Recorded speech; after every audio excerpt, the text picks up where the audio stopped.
Hello, my good friends. How are you today? May God bless you all. I will not introduce anything. You guys watch the video and feel it, then let's evaluate together. The rain came down in sheets, turning the streets of Bayview into a shimmering maze of neon and asphalt. Nia Carter stood under the flickering awning of the neon glow, a trendy bar tucked into the heart of the city's nightlife district. Her silk blouse clung to her skin, soaked through from the sudden downpour that had caught her on her way from the Carter Group's downtown office. Her curly hair, usually a crown of tight coils, was plastered to her cheeks, and she cursed under her breath as she tried to shake the water from her leather purse. At 28, Nia was no stranger to storms, both the kind that drenched her to the bone and the ones that raged in the boardrooms of her family's real estate empire. But tonight, after a brutal meeting where a room full of gray-haired investors had questioned her every move, she felt like she was drowning. She hugged her arms to her chest, the chill seeping into her bones. The Carter Group was her late mother's legacy, a towering name in Bayview's skyline, but it came with a weight that threatened to crush her. As the only heir, Nia carried the expectations of her grandfather, Harold Carter, and the scrutiny of a world that didn't always believe a black woman could lead. Tonight, those expectations felt heavier than ever. Harold had called her just before the meeting, his voice gruff over the phone. "You need to settle down, Nia. The board's watching. A husband would show stability." She'd hung up on him, her jaw tight, but his words lingered like the rain on her skin. The neon glows sign buzzed above her, casting a pinkish hue across her deep brown skin. She glanced at the bar's glass door, where laughter and music spilled out, tempting her to step inside and forget the world for a while. But she hesitated. Nia didn't trust easily. Not after Darius King, her ex, had charmed her for years only to betray her for a cut of the Carter fortune. 5 years later, the scar still burned. She was done with men who thought they could play her. A shadow moved in the corner of her eye, and she tensed. A man stepped out of the rain, his worn jacket slick with water, a black umbrella in his hand. He was tall, broad-shouldered, with a face half hidden by the shadow of his hood, but his eyes, sharp, green, and steady, caught hers like a lifeline. He stopped a few feet away, the rain drumming on his umbrella, and tilted his head.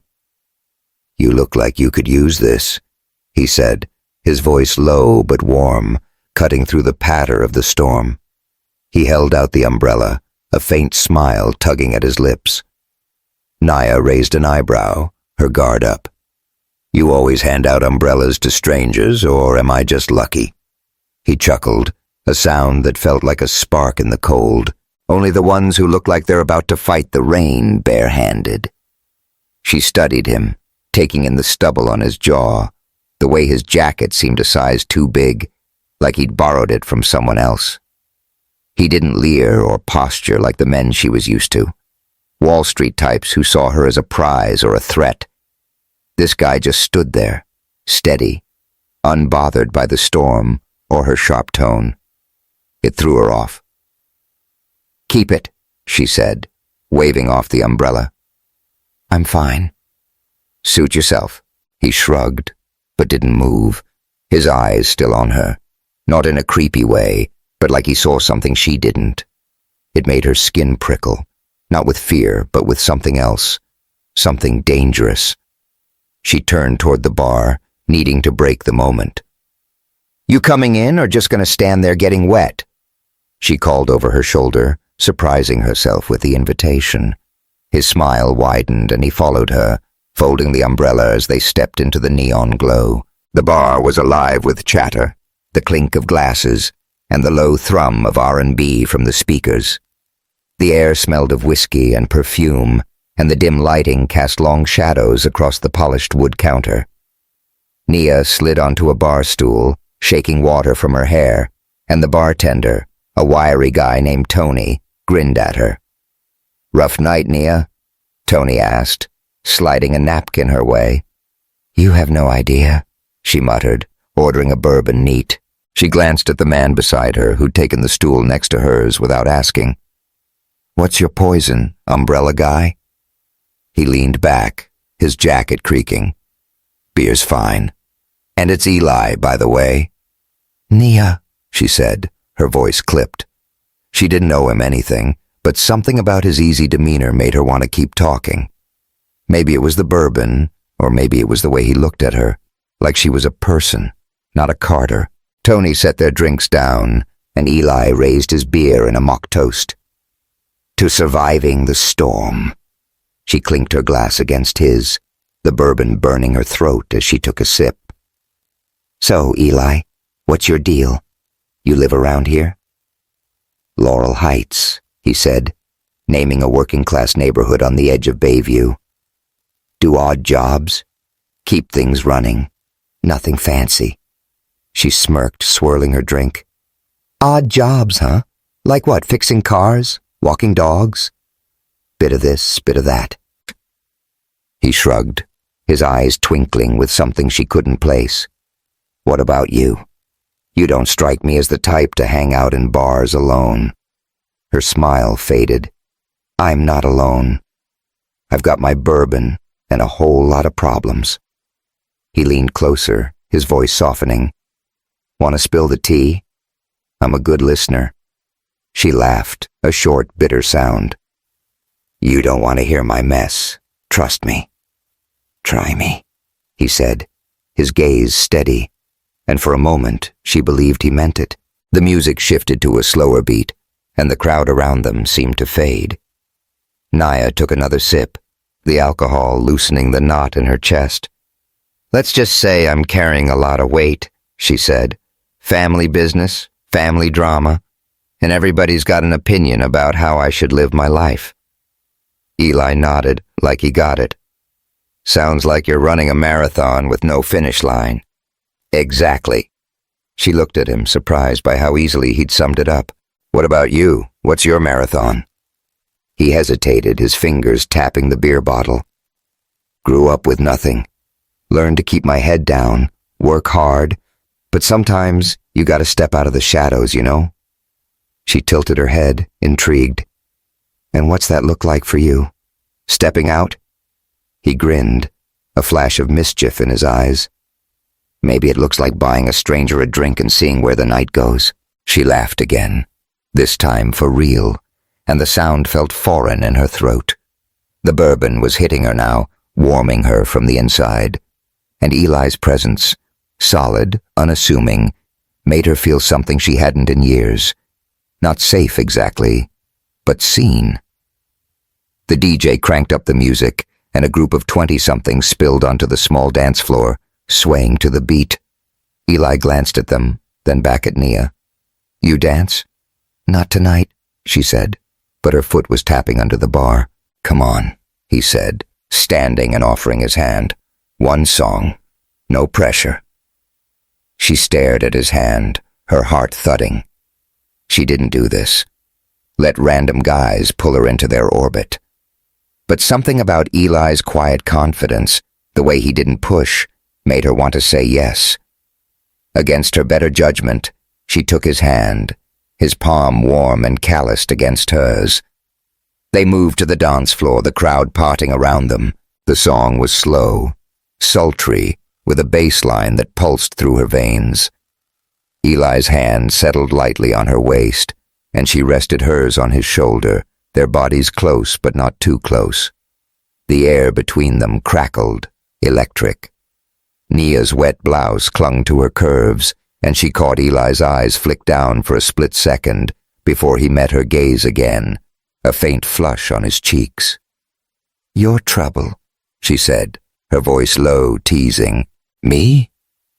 He raised an eyebrow, his hand tightening slightly on her waist. "You're the one looking like you could break hearts without trying." Her breath caught, the compliment hitting harder than it should have. She stepped closer, their bodies brushing now, the heat of him seeping through her damp clothes. The room spun, not just from the bourbon, but from the way his eyes held hers, like he saw every crack in her armor and didn't care. Her hand slid up to his neck, her fingers grazing the stubble there, and the world narrowed to the space between them. "Nia," he said, his voice rough, like he was fighting to keep it steady. "You sure about this?" She wasn't, but her body moved before her mind could catch up, and she leaned in, pressing her lips to his. The kiss was fire, hot, urgent, tasting of beer and bourbon. His hands slid to her hips, pulling her closer, and she melted into him, the music and the crowd fading to nothing. For one wild moment, she let herself feel everything she'd locked away: desire, hope, the thrill of being wanted. Then, reality crashed in. She pulled back, her chest heaving, her lips tingling. Eli's eyes were wide, his breath ragged, but he didn't chase her when she stepped away.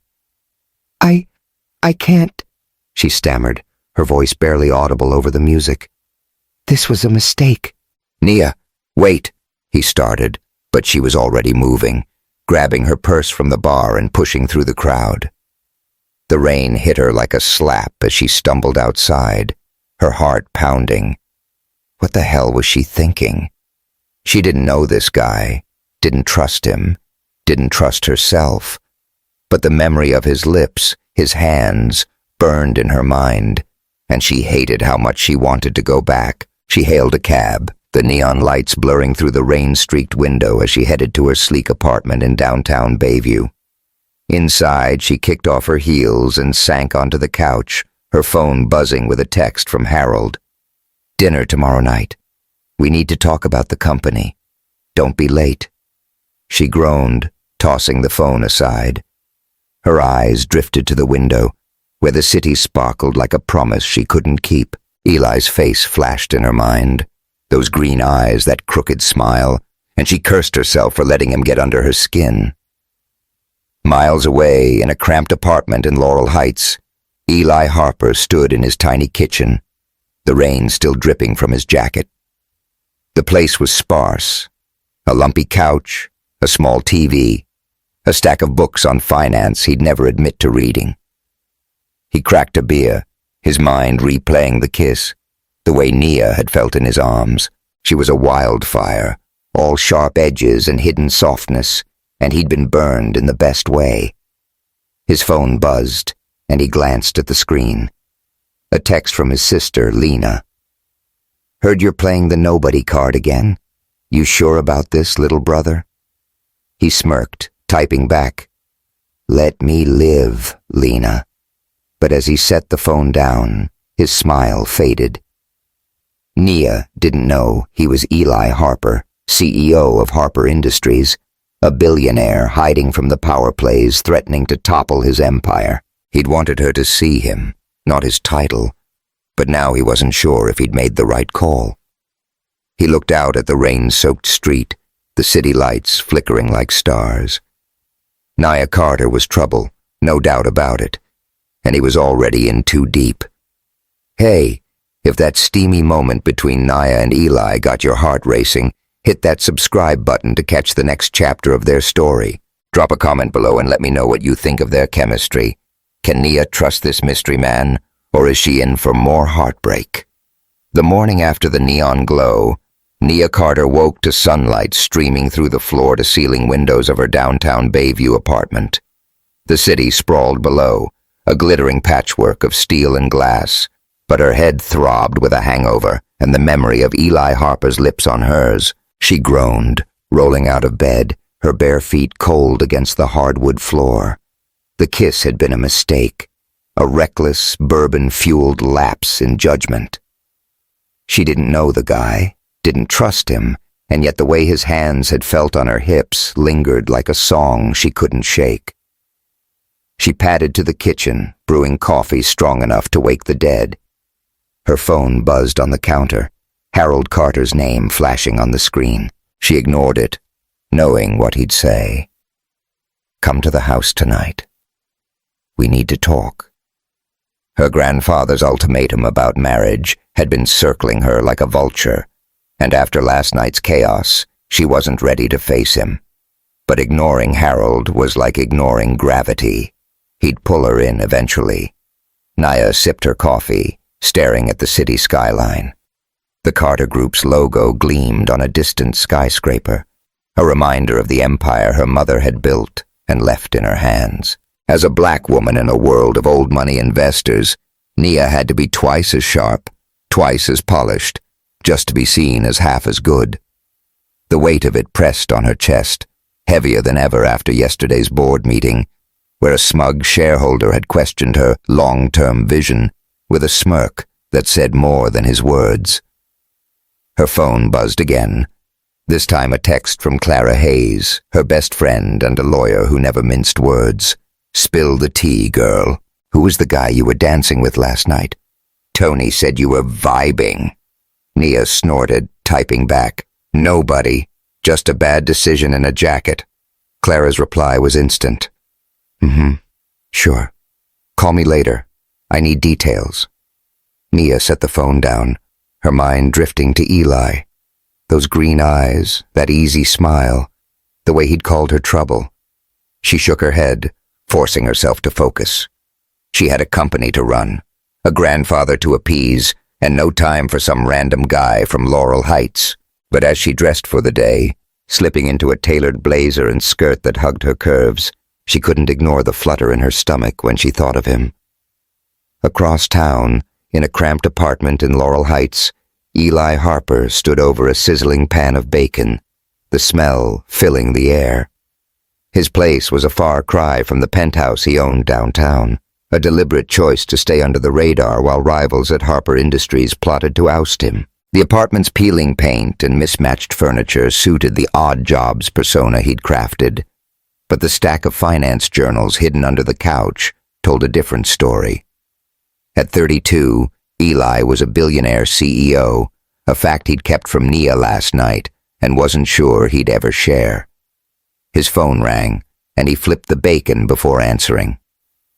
"What's up, Lena?" His sister's voice crackled through the line, sharp and no nonsense. "You tell me, mister, I'm just a regular guy." "Word is, you were cozying up with someone at the Neon Glow last night. Care to explain?" Eli grinned, sliding the bacon onto a plate. "Just having a drink, sis? Relax." "With Nia Carter? The Nia Carter?" Lena's tone was half amusement, half warning. "You're playing with fire, Eli. She's not some random girl. She's running Carter Group, and she's got eyes on her. If your board finds out you're slumming it in Laurel Heights with her, they'll use it against you." He sighed, leaning against the counter. "I'm not slumming it, Lena. I'm figuring things out." "Figure faster," she said. "You can't hide forever. And if you're into this woman, keeping secrets is going to blow up in your face." Eli hung up, her words echoing in his head. He'd gone to the Neon Glow to blend in, to be invisible for one night. But Nia had changed everything. She wasn't just beautiful. She was fierce, guarded, with a spark that made him want to know every corner of her soul. That kiss had been a lightning strike, and he was still reeling. He glanced at a flyer on his fridge, advertising a community event in Bayview's West End, a predominantly black neighborhood. Nia's name was listed as a speaker, part of a fundraiser for kids' after-school programs. Eli didn't know why he'd kept the flyer, but the thought of seeing her again made his pulse kick up. He grabbed his jacket, the same one from last night, and headed out, telling himself it was just curiosity. Nia's day was a blur of meetings at Carter Group's sleek downtown headquarters. She navigated spreadsheets and shareholder egos with precision, but her mind kept drifting to Eli. By late afternoon, she was in a cab headed to the Carter family mansion on the city's outskirts, her stomach knotting at the thought of facing Harold. The mansion loomed like a fortress, all stone and ivy, a testament to the Carter legacy. Inside, Harold sat in his leather armchair, a glass of scotch in hand, his gray eyes piercing as ever. "You're late," he said, not looking up from his newspaper. "Had a long day," Nia replied, dropping her bag on the couch. She braced herself, knowing what was coming. Harold folded the paper, peering at her over his glasses. "You look like you haven't slept. What's going on, Nia?" She hesitated. She could lie, say it was just work, but Harold had a knack for sniffing out the truth. Just dealing with the board. They're circling like sharks. He grunted. They always will. That's why you need to show strength, stability. A husband would— Grandpa, stop, she cut in, her voice sharp. I'm not marrying some suit just to make the board happy. I can run this company without a man. Harold's eyes narrowed. Maybe. But your cousin Malik thinks otherwise. He's been talking to the board, saying he's ready to step in if you falter. Nia's fists clenched. Malik, her charming but ruthless cousin, had always resented her role as heir. He's got no claim, she said. Mom built this company, not him. Then prove it, Harold said, leaning forward. The board wants a leader they can trust. Bring someone to the gala next month. Show them you're not just a name on a letterhead. She stormed out, her heels clicking on the marble floor. Malik was a problem, but Harold's pressure was worse. She wasn't a pawn in their game, and she'd be damned if she let anyone, family or not, take what was hers.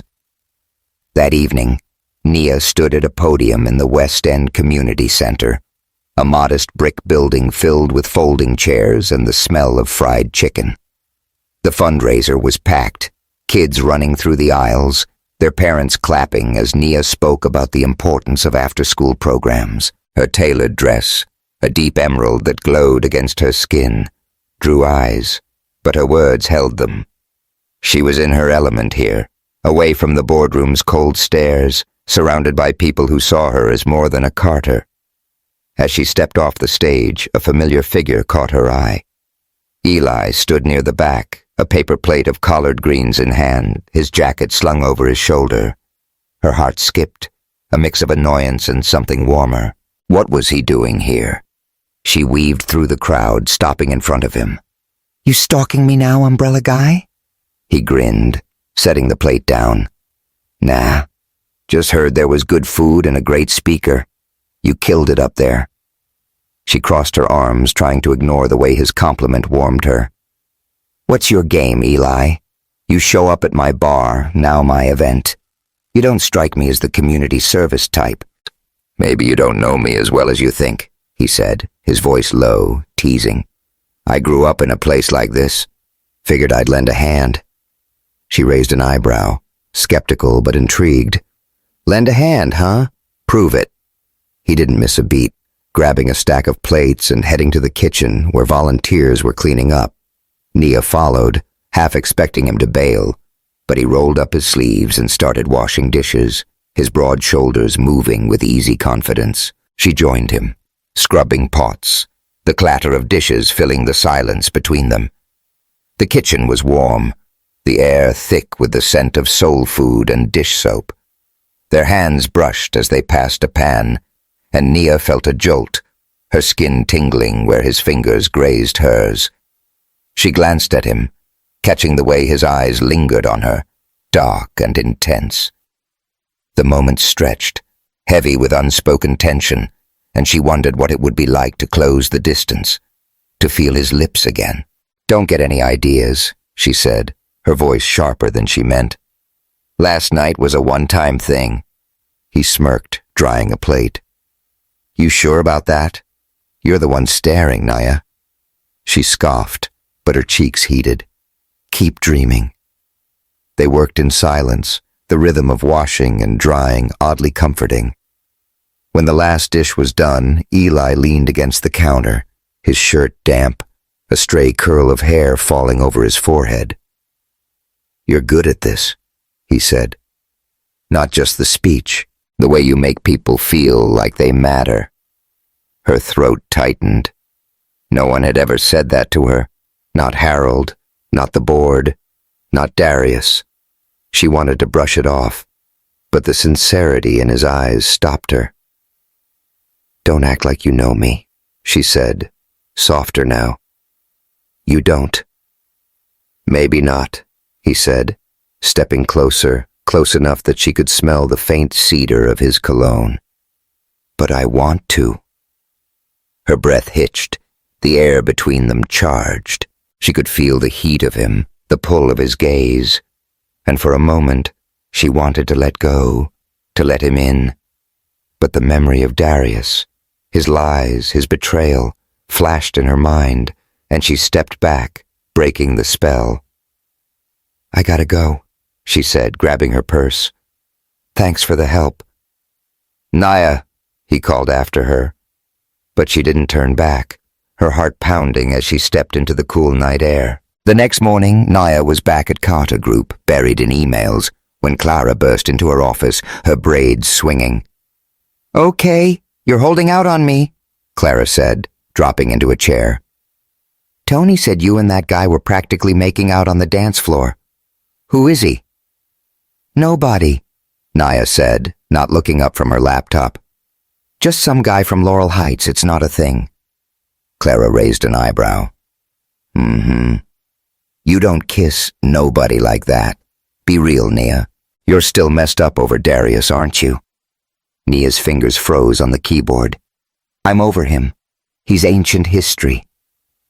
"Then why do you look like you're about to bolt every time someone gets close?" Clara's voice softened. "You deserve better than that, Snake. But you gotta let people in."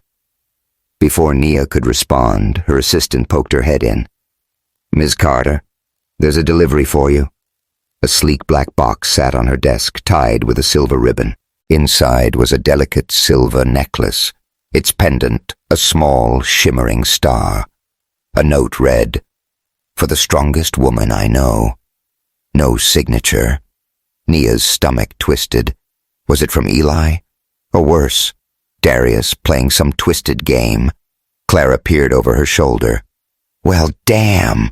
That's Tiffany's easy. Your nobody got taste." "It's not him," Nia said, but doubt crept in. A guy doing odd jobs in Laurel Heights didn't buy $1,000 necklaces. Who was Eli Harper, really? Across town, Eli stood in a community garden in Laurel Heights, helping kids plant tomatoes, his mind on Nia. Her laugh, her fire, the way she'd looked at him in that kitchen, it was all he could think about. But Lena's warning echoed. Secrets would ruin this before it started. He pulled out his phone, debating whether to text Nia, when a message from his assistant popped up. "Board's getting restless, boss. They know you're off-grid. Better come clean soon." Eli sighed, tucking the phone away. He'd wanted Nia to see him as just Eli, not the CEO with a target on his back. But the longer he hid, the more he risked losing her. He made a decision. He'd invite her to his place for dinner, cook something real, show her who he was, or at least who he wanted to be. As the sun set over Bayview, Nia sat in her office, the necklace glinting on her desk. Her phone buzzed with a text from an unknown number. "Dinner at my place tomorrow. I make a mean lasagna. Eli." Her heart skipped, a mix of excitement and fear. She typed a reply, then deleted it, her thumb hovering over the screen. Clara's words rang in her ears. "You gotta let people in." She took a deep breath and typed, "Fine. But it better be good." The air in Laurel Heights carried the faint scent of grilled hot dogs and blooming jasmine, a working-class hum that felt worlds away from Bayview's gleaming downtown. Nia Carter stepped out of a cab, her heels clicking on the cracked sidewalk as she eyed the faded brick building where Eli Harper lived.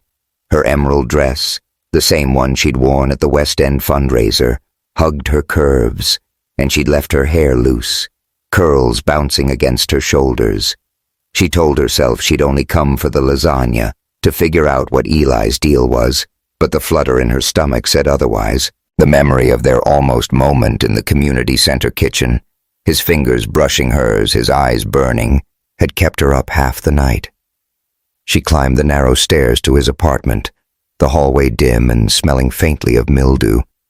Her phone buzzed in her purse, a text from Clara. "You sure about this dinner? Dude's got secrets, Nia." She ignored it, knocking on Eli's door. The sound of jazz drifted from inside, soft and warm, and when he opened the door, her breath caught. Eli stood there in a plain white t-shirt and jeans, a dish towel slung over his shoulder.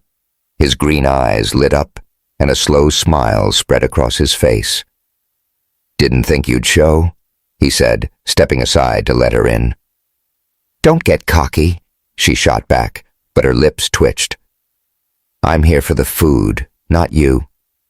He chuckled, closing the door. "Fair enough. Hope you're hungry." The apartment was small, barely bigger than her office at Carter Group, but it had a lived-in charm. A sagging couch sat against one wall, a small TV perched on a crate, and a stack of books, titles on business strategy, hidden under a sports magazine, caught her eye. The kitchen was the heart of the space, where a pot of sauce simmered on the stove, filling the air with garlic and tomatoes. A single bulb hung overhead, casting a golden glow that made the room feel intimate, almost too intimate.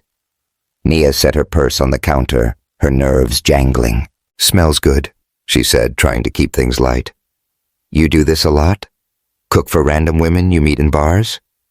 "Only the ones who kiss me and run," he said, his voice teasing but soft. He handed her a glass of red wine, his fingers grazing hers just long enough to send a spark up her arm. She took a sip, the wine rich and bold, and leaned against the counter, watching him layer noodles in a pan. "So, what's your story, Eli? You're out here playing house in Laurel Heights, but you don't add up. Nobody just does odd jobs and cooks like this." He glanced at her, his hands steady as he sprinkled cheese. "What's not adding up? I'm a simple guy. Grew up with nothing, learned to make do. Cooking's just something I picked up from my mom." She narrowed her eyes. "Simple guys don't buy Tiffany's necklaces." His hands froze for a split second, then he recovered, sliding the lasagna into the oven. "You liked it, huh?" "Don't dodge the question," she said, stepping closer.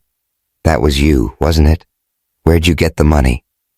He turned, wiping his hands on the towel, his gaze steady. "Saved up. Took a while." She didn't buy it. A necklace like that cost thousands, and this apartment screamed paycheck to paycheck.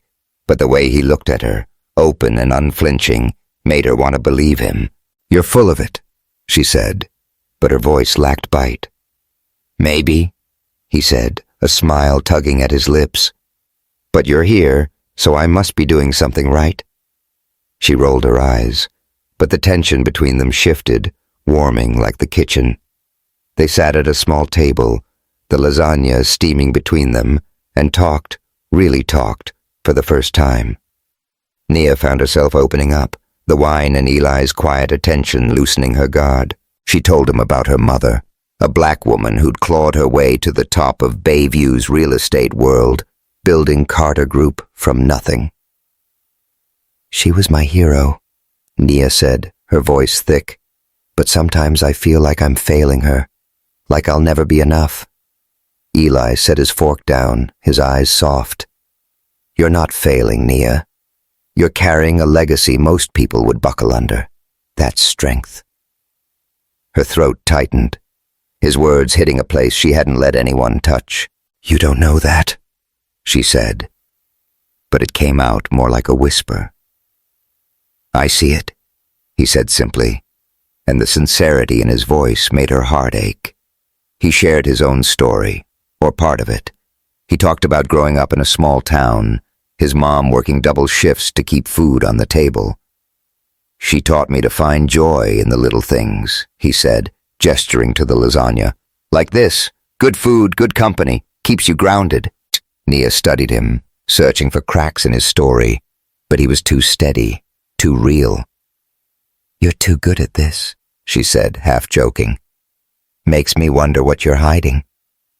He leaned back, his smile cryptic. "Maybe I'm just a guy who likes you." Her pulse kicked up, the air between them growing heavy. After dinner, they moved to the sink, washing dishes side by side, the jazz still playing softly. The space was tight, their elbows brushing, and when a drop of water slid down Nia's neck, Eli reached out, his thumb grazing her skin to wipe it away. The touch was electric, and she froze, her breath catching as his eyes locked on hers. "Eli," she said, her voice low, a warning and a plea. He didn't move, his hand lingering near her collarbone. "Tell me to stop," he said, his voice rough. "And I will." She should have. Every instinct screamed to push him away, to protect the walls she'd built since Darius. But her body betrayed her, leaning into his touch, and when she didn't speak, he closed the distance. His lips found hers, soft at first, then hungry, a fire that consumed them both. She gripped his shirt, pulling him closer, the taste of wine and desire flooding her senses. His hands slid to her hips, lifting her onto the counter, and she wrapped her legs around him, the world narrowing to the heat of his skin, the thud of her heart. The kiss deepened, urgent and raw, and they stumbled to the couch, clothes half discarded, the dim light casting shadows across their bodies. It wasn't just physical. Every touch, every whispered breath felt like a confession, a baring of souls. Nia's fingers traced the lines of his shoulders, her nails digging in as he murmured her name like a prayer. The moment was a storm, wild and all-consuming, and when they finally collapsed, breathless, she felt both alive and terrified.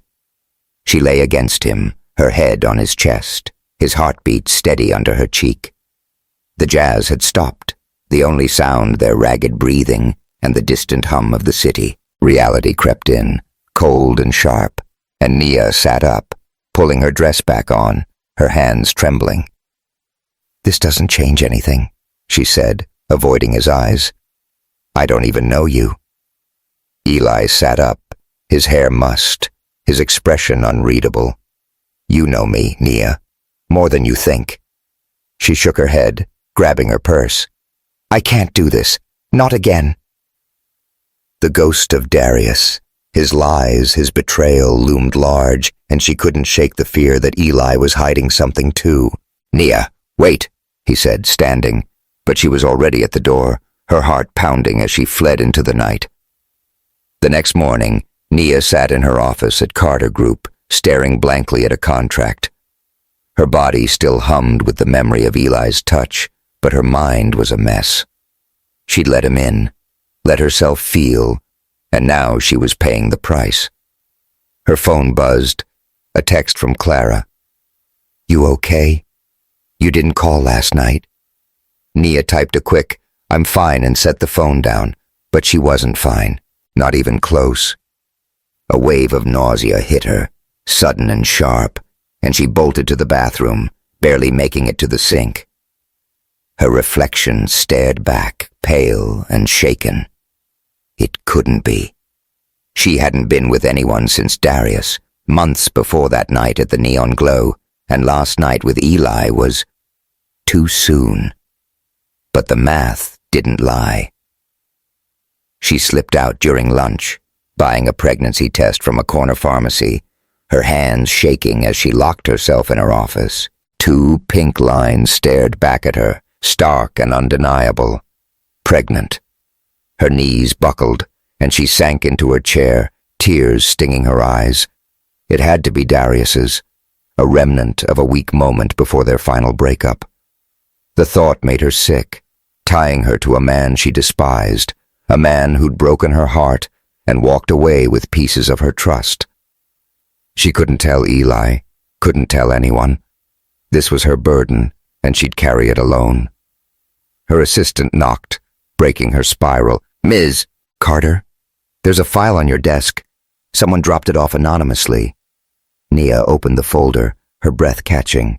It was a memo detailing a plan by a rival firm, Apex Holdings, to push a hostile takeover of Carter Group. Names were listed, investors, board members, and at the bottom, a familiar one, Darius King. Her ex wasn't just back in Bayview. He was working with Apex, feeding them intel to undermine her company. The betrayal cut deeper than she'd expected, a knife twisting in old wounds. She clutched the file, her mind racing. Darius was a threat, but Eli was a question mark. That necklace, his easy charm, the way he'd slipped into her life, it didn't add up. She needed answers, needed to know who he really was before she let him any closer. But the thought of facing him, of seeing those green eyes again, made her chest ache with a longing she couldn't name. In Laurel Heights, Eli stood in his apartment, the scent of last night's lasagna still lingering. Nia's perfume clung to the couch, a ghost of the moment they'd shared. He'd wanted to tell her the truth, about Harper Industries, about the enemies circling his empire. But her fear, her walls, had stopped him. He couldn't push her, not when she was already running. His phone buzzed, Lena's name on the screen. "You're in deep, aren't you?" she said when he answered. "I saw Nia Carter's name in a report today. Apex is gunning for her company and they're not playing nice. If you're with her, you're in the crosshairs too." "I can handle it," Eli said, but his voice was tight. He'd wanted to keep Nia out of his world, but their worlds were colliding faster than he'd planned. "Then tell her who you are," Lena said, "before someone else does." Eli hung up, his jaw clenched. He pulled out his phone, typing a text to Nia. "Can we talk? I owe you some answers." He hit send, his heart pounding, but the reply didn't come. He looked out the window, the city lights flickering in the distance. Nia Carter was a wildfire, and he was already burning. The question was whether he'd survive the flames. The Bayview skyline glittered like a diamond necklace against the night. But inside Nia Carter's office at Carter Group, the air felt stifling. She sat at her glass desk, the silver star pendant from the anonymous gift glinting under the lamplight. The memo about Apex Holdings' takeover plan lay open beside it, Darius King's name circled in red ink. Her ex was back, not just to haunt her, but to dismantle everything her mother had built. And then there was Eli Harper, his text from yesterday. "Can we talk? I owe you some answers," still unanswered on her phone. Her fingers hovered over the screen, torn between wanting to hear him out and fearing what he might say. The pregnancy test results burned in her mind, a secret she hadn't shared with anyone, not even Clara. If the baby was Darius's, it was a chain to her past she couldn't break. But the thought of Eli, of the night they'd shared in his cramped Laurel Heights apartment, made her wonder if she'd misjudged him. He'd been too steady, too real, and yet the necklace, the money, the gaps in his story, they didn't add up. Nia rubbed her temples, the weight of it all pressing down like a storm cloud. Her assistant knocked, poking her head in. "Miss Carter, you've got a visitor. Says it's urgent." Nia's stomach dropped, expecting Darius. But Clara Hayes strode in, her braids pulled back, her lawyer's briefcase swinging. "Girl, you look like hell," Clara said, dropping into a chair. "What's going on? And don't give me that 'I'm fine' nonsense." Nia forced a smile, but it didn't reach her eyes. "Just work. You know how it is." Clara's eyes narrowed, zeroing in on the memo. "This about Apex. I heard whispers they're gunning for Carter Group, and word on the street is Darius is back in Bayview, cozying up to their execs." Nia's jaw tightened. "He's not just cozying up. He's feeding them intel. Look at this." She slid the memo across the desk. Clara scanned it, her lips pursing. "Damn, he's playing dirty. You think he's behind that necklace too?" "I don't know," Nia admitted, her voice low. "I thought it was Eli, but—" "Eli?" Clara's eyebrows shot up. "The guy from the bar? You're still tangled up with him?" Nia hesitated, then nodded. "We had a moment. But he's hiding something, Clara. I can feel it." Clara leaned forward, her voice firm. "Then find out what. You can't afford to be blindsided, not with Darius sniffing around and Apex circling. You're Nia freaking Carter. Act like it." Nia managed a weak laugh, but Clara's words lit a fire in her. She wasn't some damsel waiting to be saved. She'd confront Eli, get the truth, and deal with Darius before he could do more damage. But first, she had to survive the Bayview Elite Gala, a glitzy event hosted by Harper Industries, Eli's world, though she didn't know it yet. Harold had insisted she attend, saying it was a chance to show the board you're in control. She'd go, but she'd be watching everyone, especially if Darius showed up. In Laurel Heights, Eli Harper stood in his apartment, buttoning a borrowed suit that fit him better than it should. The gala was tonight, and he couldn't avoid it. Not when his board was demanding answers about his sabbatical, and Apex was making moves against both Harper Industries and Carter Group.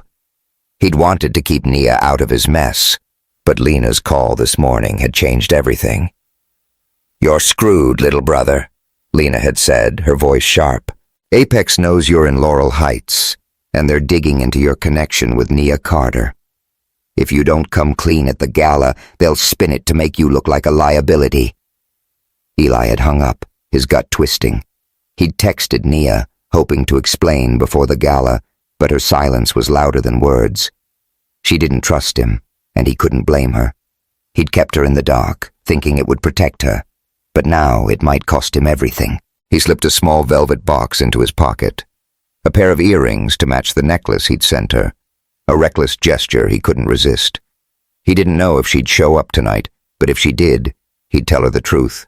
He was Eli Harper, CEO of Harper Industries, a man who'd fallen for her the moment she'd glared at him in the rain.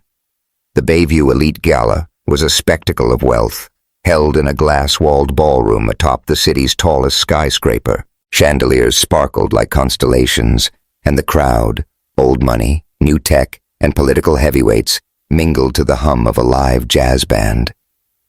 Nia stepped into the room, her red gown clinging to her curves, the slit at the thigh drawing eyes.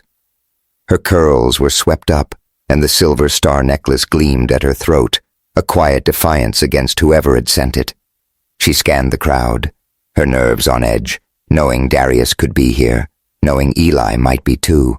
Harold was at her side, his cane tapping the marble floor. "Smile, Nia," he muttered. "The board's watching. So is Malik." She spotted her cousin across the room, Nia Carter in a tailored tux, charming a group of investors. His smile was all teeth, and when he caught her eye, he raised his glass, a silent challenge. Nia's fists clenched, but she forced a nod, her focus shifting as a familiar figure moved through the crowd. Darius King. He looked the same. Slick, handsome, with a smile that hid venom. He sauntered toward her, his eyes raking over her gown.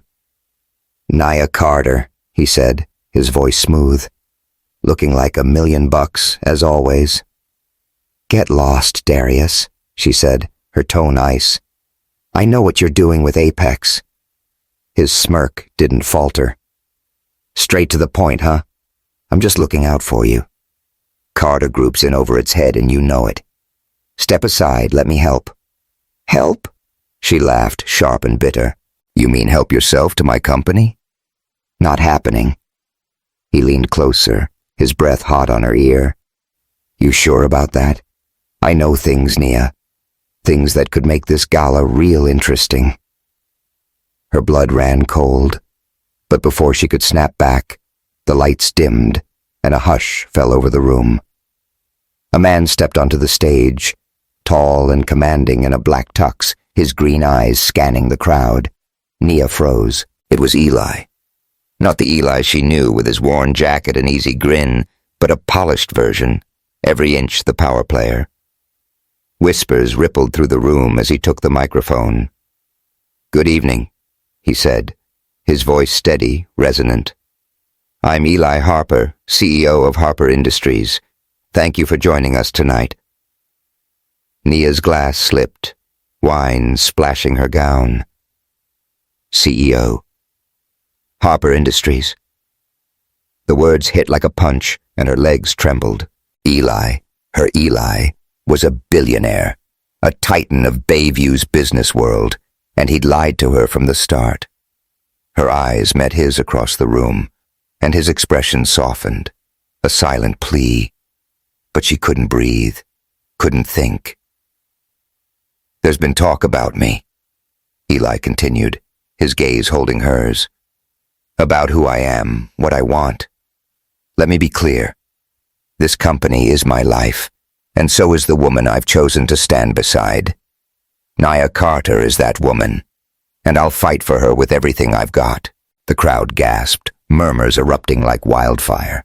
Nia's heart pounded, torn between fury and something deeper, something that scared her. He'd just claimed her in front of Bayview's elite, but the lie, the months of deception, cut deeper than his words could heal. Darius's laugh broke the tension, loud and cruel. "Nice story, Harper," he called from the crowd. "Too bad she's still mine." The lie landed like a grenade, and the room buzzed with gossip. Nia's fists clenched, her nails digging into her palms. Eli's jaw tightened, but he didn't falter. "Step aside, King," he said, his voice cold, sharp enough to cut glass. "You're done here." Darius smirked, melting into the crowd, but the damage was done. Whispers followed Nia as she pushed through the ballroom, her face burning. She reached the balcony, the city lights blurring through unshed tears. Eli had lied. Darius was destroying her, and the baby, the secret she carried, felt like a weight she couldn't bear. Eli found her moments later, his tux jacket off, sleeves rolled up. "Nia," he said, his voice low, urgent. "I can explain." "Explain?" She spun on him, her voice shaking. "You're a billionaire, Eli.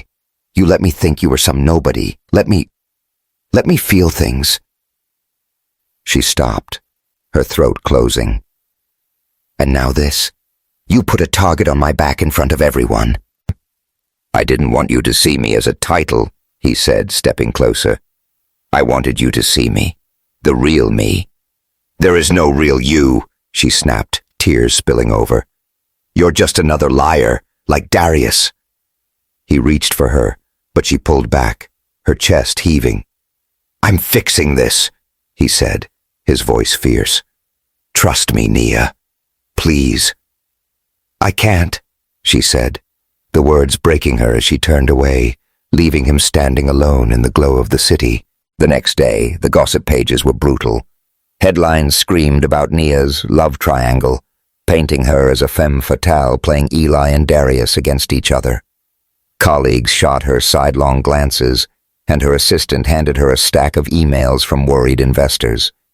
Malik seized the moment, cornering her in the Carter Group boardroom. "You're sinking us, Nia," he said, his smile cold. "The board's losing faith. Step aside before you drag the company down with you." "Back off, Malik," she said, her voice steel. "This is my company and I'm not going anywhere." He leaned closer, his voice low. "We'll see about that." The gala was just the start. Nia spent the day putting out fires, but the rumors clung like smoke. Clara called, her voice urgent. "I'm digging into Darius's ties to Apex," she said. "Give me a few days, I'll find something to nail him. But Nia, what's up with Eli? You didn't tell me he was the Eli Harper." "I didn't know," Nia said, her voice hollow. "And now I don't know what to believe." That night, she returned to her apartment, the necklace still around her neck, a reminder of Eli's deception. She found a receipt in her purse, slipped from the box the necklace had come in. It was for thousands, paid in cash, no name attached. Her breath caught. Eli had lied about saving up. No one in Laurel Heights had that kind of money. She grabbed her keys, driven by a need for answers, but her phone rang, Clara's name flashing. "Nia, you need to hear this," Clara said. "Darius is at the Apex offices right now. I've got a source who says he's meeting with their CEO talking about Carter Group, and he's spreading lies about you and Eli." Nia's blood ran cold. "What kind of lies?" "That you're back with him," Clara said. "That you're using Eli to cover it up. It's a mess, Nia. The board's gonna eat this up." Nia hung up, her hands shaking. Darius was tearing her apart, and Eli's secrets were making it worse. She needed to confront him, to know the truth. But the thought of seeing him again, his eyes, his touch, terrified her. She sank onto the couch, the city lights mocking her through the window. In Laurel Heights, Eli stood in his apartment, a beer untouched on the counter. The gala had been a disaster, and Nia's words, "You're just another liar," cut deeper than any boardroom betrayal. He'd wanted to protect her, but he'd only made her a target. His phone buzzed, Lena's voice sharp when he answered. "You're trending, genius," she said. "Apex is leaking stories about you and Nia. They're saying you're unstable, hiding in Laurel Heights to dodge responsibility, and Darius is fanning the flames." "I'll handle it," Eli said, his voice tight. "Then start with Nia," Lena said. "She deserves the truth, Eli, all of it." He hung up, his eyes falling on a photo of his mom, tucked on a shelf. She'd raised him to be honest, to fight for what mattered. Nia mattered, more than his company, more than his secrets. He grabbed his jacket, determined to find her, but a knock at the door stopped him. He opened it, expecting a neighbor, but 3 men stood there, their faces hard. "Carter sends a message," one growled, his fist already swinging. Eli dodged, adrenaline surging, but the second man grabbed him, slamming him against the wall. Pain exploded in his ribs, and he fought back, landing a punch that bloodied one guy's nose. But the third pulled a knife, and Eli's vision blurred as the blade grazed his arm. He stumbled, the room spinning, and the men bolted, leaving him bleeding on the floor. He crawled to his phone, his hands shaking as he dialed Nia. "Nia," he rasped when she answered, his voice weak. "I'm sorry. I need you." The line went dead, and he collapsed, the city lights fading to black. The hospital smelled of antiseptic and regret, a sterile hum that pressed against Nia Carter's skin as she paced the waiting room.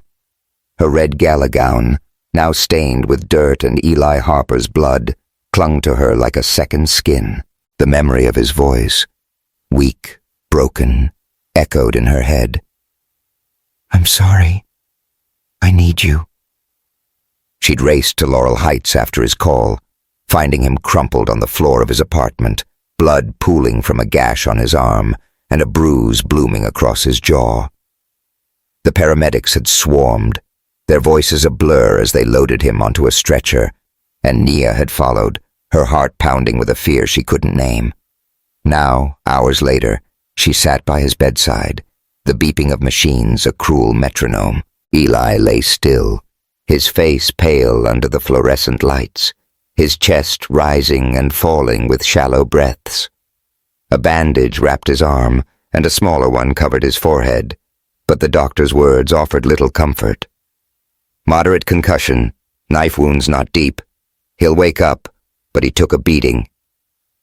Nia's hands trembled as she clutched his, her thumb tracing the calluses on his palm. She'd called him a liar, pushed him away, and yet here he was, bleeding for her. The room was quiet, save for the soft drip of an IV. Nia's eyes burned, tears she hadn't let fall since her mother's funeral threatening to spill. "You idiot," she whispered, her voice cracking. "Why didn't you tell me who you were?" She'd thought he was just another man hiding secrets, like Darius, but the truth was messier. Eli Harper, CEO of Harper Industries, had lived a lie to be near her, to be real with her, and she'd punished him for it. Her free hand rested on her stomach, the weight of her own secret pressing down. The pregnancy test had shaken her, tying her to Darius. Or so she'd thought. But doubt gnawed at her. The timing, the night with Eli, the way her body had felt alive in his arms. It didn't add up. She needed answers, but first, she needed him to wake up. A nurse entered, handing Nia a chart. We ran some routine tests on you when you came in with him, she said, her voice gentle. You're pregnant, Miss Carter. About 8 weeks. Congratulations. Nia's breath caught, the chart slipping from her hands. 8 weeks. Not 6, as she'd feared. That meant the baby wasn't Darius's. It was Eli's, conceived in the heat of that night in Laurel Heights. Relief crashed over her, followed by a new wave of fear. She looked at Eli, still unconscious, his face bruised but peaceful. You're gonna be a dad, you fool, she murmured, a tear slipping down her cheek. So you better wake up. The door creaked open, and Clara Hayes slipped in, her lawyer's poise softened by worry. Nia, thank God you're okay, she said, pulling her into a hug. I heard about the attack. How's he doing?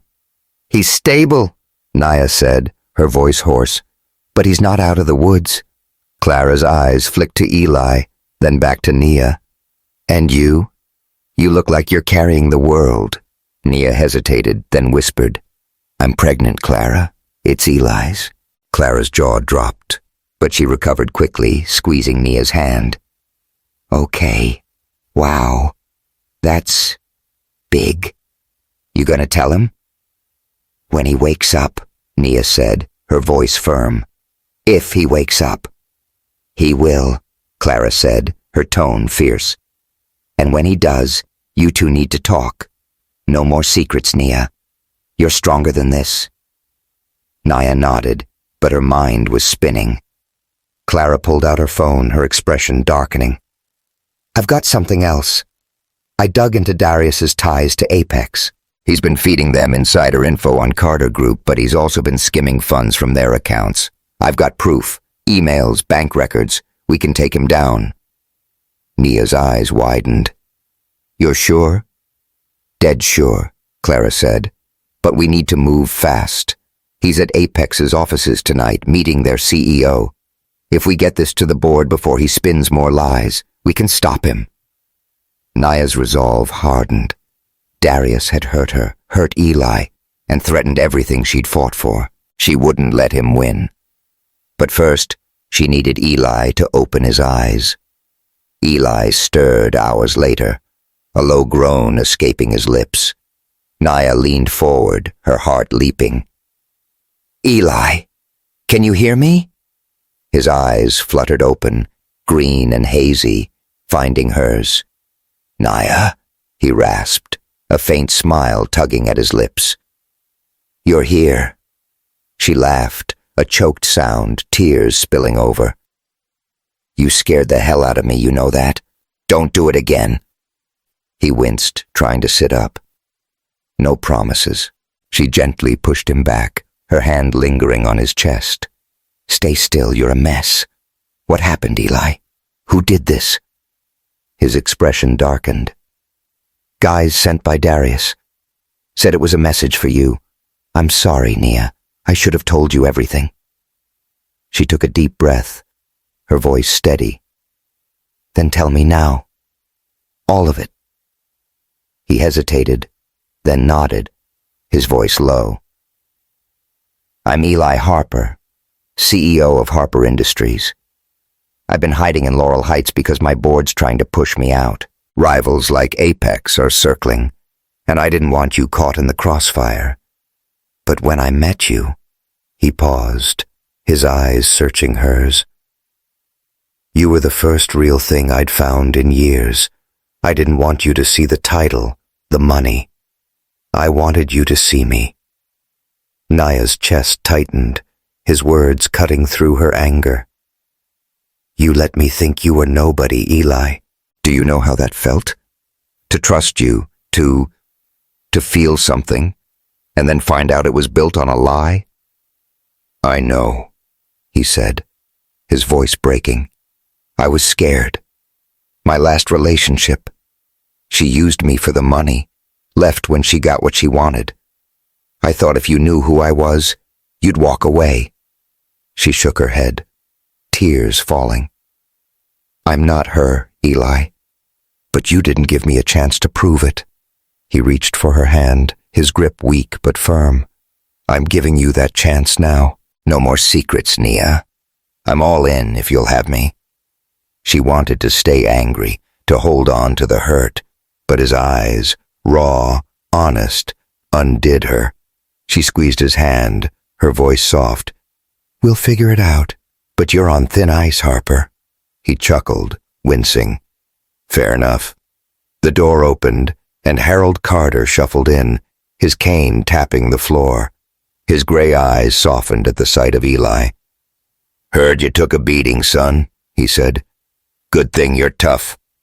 Eli managed a weak smile. Had to be, sir. Couldn't let Nia down. Harold grunted, pleased. Call me Harold. And you, he turned to Nia. Stop fighting this. He's a keeper. Nia rolled her eyes, but her heart warmed. I know, Grandpa. Harold patted Eli's shoulder, then left, muttering about great-grandkids. Nia sat back, her hands still in Eli's, the weight of the night settling around them. I need to tell you something, she said, her voice trembling. I'm pregnant, Eli. 8 weeks. It's yours. His eyes widened, then softened, a slow grin spreading across his face. Mine? He pulled her hand to his lips, kissing her knuckles. We're having a kid? She nodded, tears brimming. I thought it was Darius's at first. I was scared, but it's you. It's us. He pulled her closer, ignoring the pain in his ribs, his face buried in her hair. We're gonna be okay, Nia. You, me, the kid. We've got this. She laughed, a sound of surrender, and kissed his forehead, her lips lingering. You're still on thin ice, she teased, but her heart was full. The next morning, Nia stood in the Carter Group boardroom, her head high despite the whispers. The gossip about her love triangle had spread, and Malik was circling, ready to pounce. But Clara's evidence against Darius was a lifeline, and Nia was done playing defense. She faced the board, her red blazer sharp against her skin, the silver star necklace glinting at her throat. I know you've heard the rumors, she said, her voice steady. Let me set the record straight. Darius King is a liar and a thief, working with Apex Holdings to undermine this company.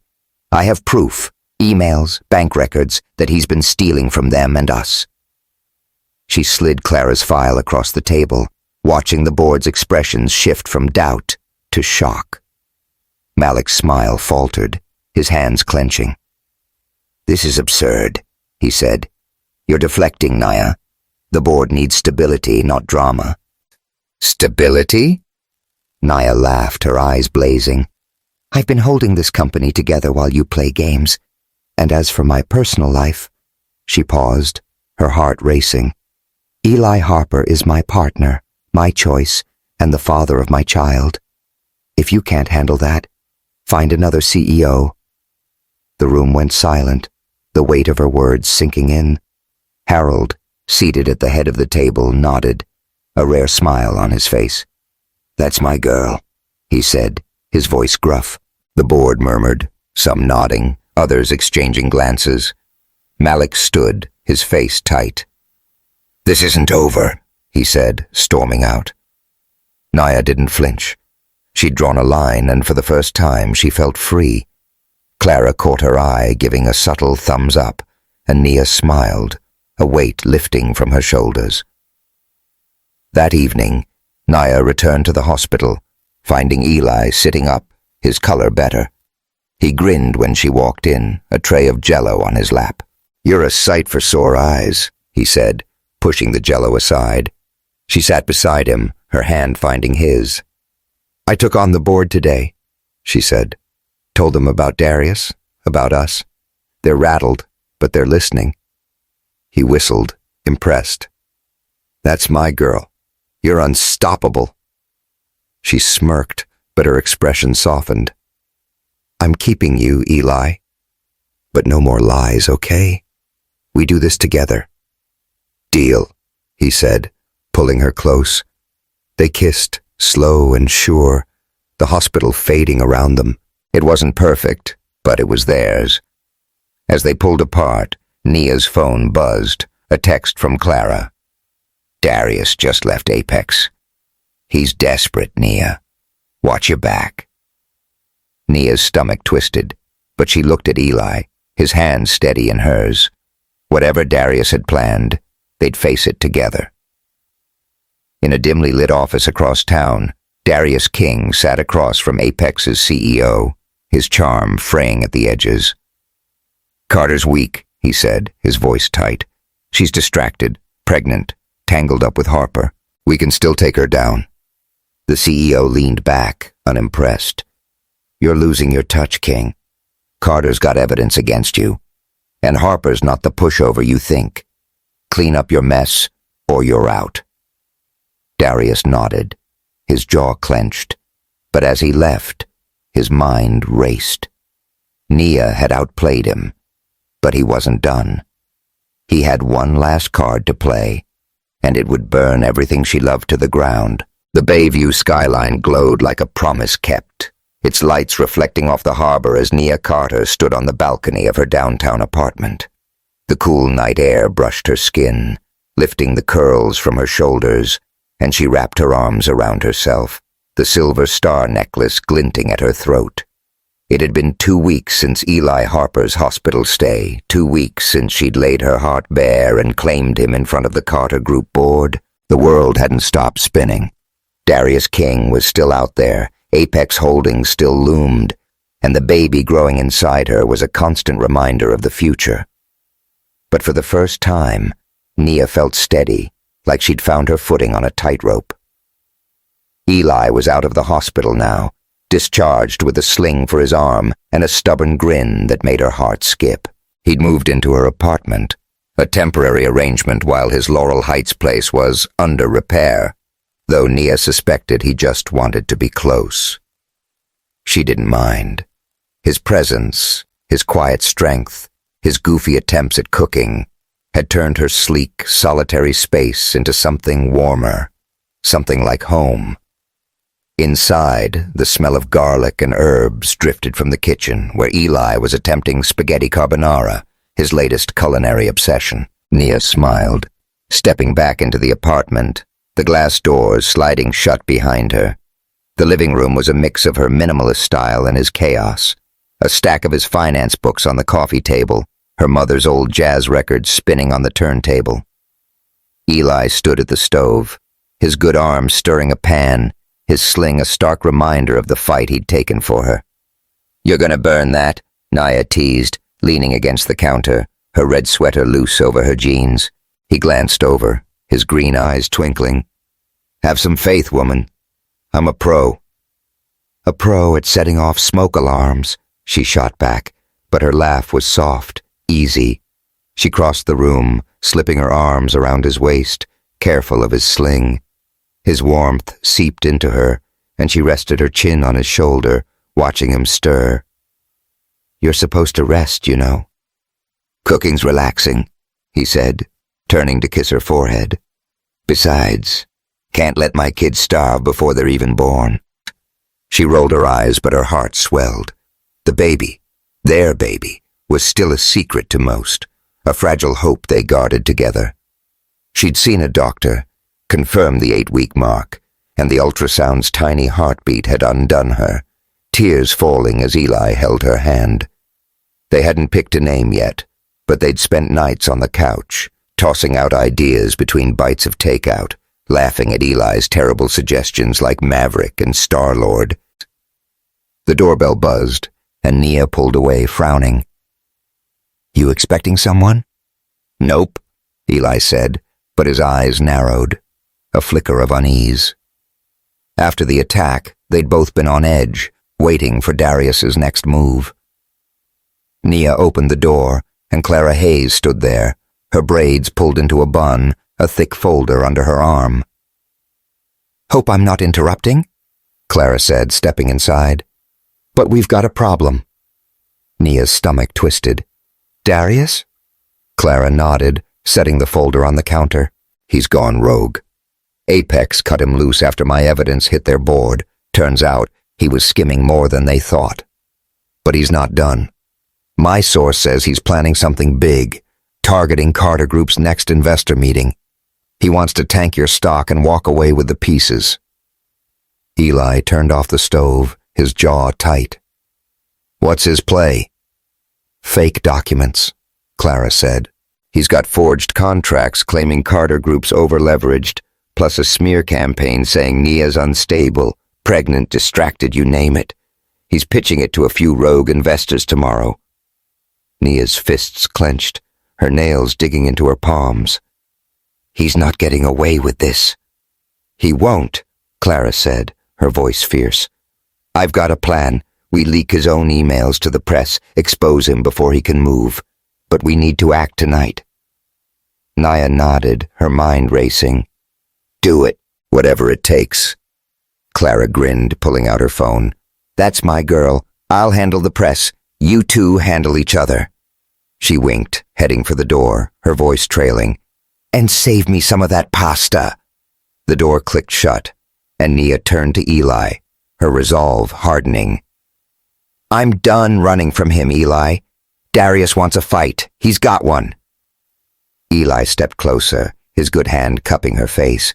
You're not fighting alone. We're in this together, remember?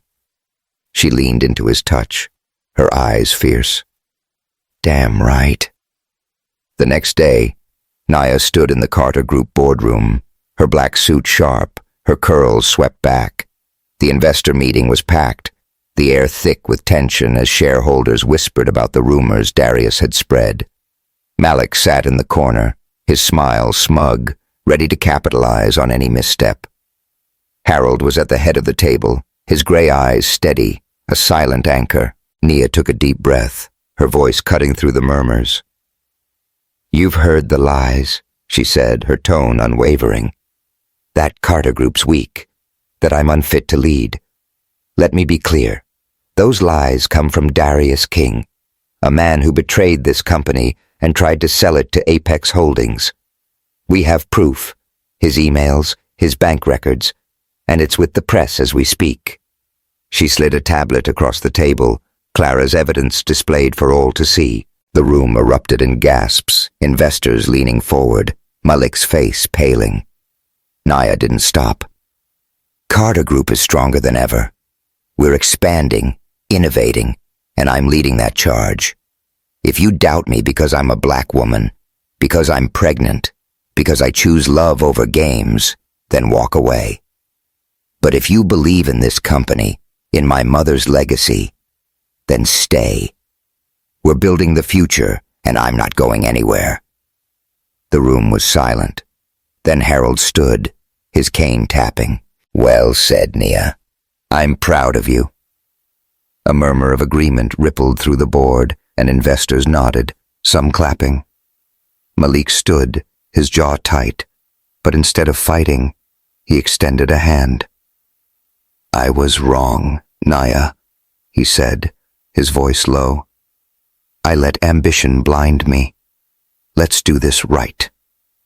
Nia hesitated, then shook his hand, her eyes wary but hopeful. Prove it, Malik.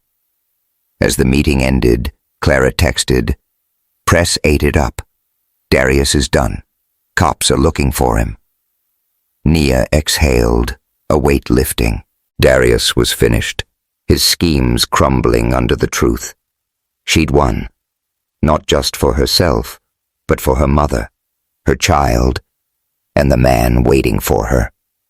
That weekend, Nia and Eli walked through Bayview's Central Park, the leaves golden in the late afternoon sun. Eli's sling was gone, his arm healing, and he held her hand, his grip firm. The park buzzed with life. Kids on bikes, couples picnicking, a street band playing soulful jazz. Nia wore a loose sundress, the faint curve of her belly just visible, and Eli couldn't stop stealing glances, his smile soft. What's next? He asked, pulling her to a stop by the lake, the water shimmering with reflected light. She looked at him, the man who'd gone from a stranger in the rain to her everything. We figure it out, she said. You, me, the baby. No more running. He nodded, his eyes warm. No more hiding. They sat on a bench, sharing a pretzel from a nearby cart, the salt tangy on their lips. Nia leaned against him, her head on his shoulder, the weight of her past lifting. Darius was gone, arrested after Clara's evidence led to charges of fraud and embezzlement. Apex had backed off, their CEO issuing a public apology. Malik was proving his loyalty, working under Nia's direction to secure new deals. Even Harold was softening, already planning a nursery at the Carter mansion, muttering about teaching the kid to fish. Eli's company faced its own challenges. His board was still restless, but he'd made a bold move, stepping back from a major project to fund a foundation in Nia's mother's name, supporting kids in underserved neighborhoods. "It's not about the money," he'd told her. "It's about what we leave behind." Nia traced the star pendant at her throat, a gift from the man who'd seen her when she felt invisible. "You're insane, you know that?" she said, her voice teasing. "Giving up millions for me?" "Worth it," he said, kissing her temple. "You're my home, Nia." Her throat tightened and she turned, kissing him slow and deep, the park fading around them. The city hummed, unaware of the storm they'd weathered, but in that moment, it was just them, Nia, Eli, and the life they were building. That night, they cooked together, a simple meal of pasta and laughter. Eli sneaked a taste of sauce, and Nia swatted his hand, grinning. "Patience, Harper." He pulled her into his arms, spinning her around the kitchen, her laugh free and light. "Can't wait," he said, his voice low. "Not for dinner. Not for us." They ate on the couch, plates balanced on their knees, talking about names, Ella for a girl, Miles for a boy, dreams, the future. It was messy, imperfect, but real. As night fell, they stood on the balcony, the city sprawling below, Eli's arm around her, his warmth steady against the cool air. "Love's not about knowing everything," he said, his voice soft. "It's about trusting through the unknown." Nia looked up at him, her heart full. "You're right," she said, "and I trust you." He smiled, kissing her under the stars, the city singing their song. They'd started as strangers, stumbled through lies and chaos, but they'd found each other, and that was enough. Hey, thanks for sticking with Nia and Eli through their wild, heartfelt journey. If their love story moved you, hit that subscribe button to catch more romantic dramas like this. Drop a comment below and share your favorite moment. Did you tear up when Nia stood up to the board, or was it their balcony kiss that got you? Let's keep the love alive.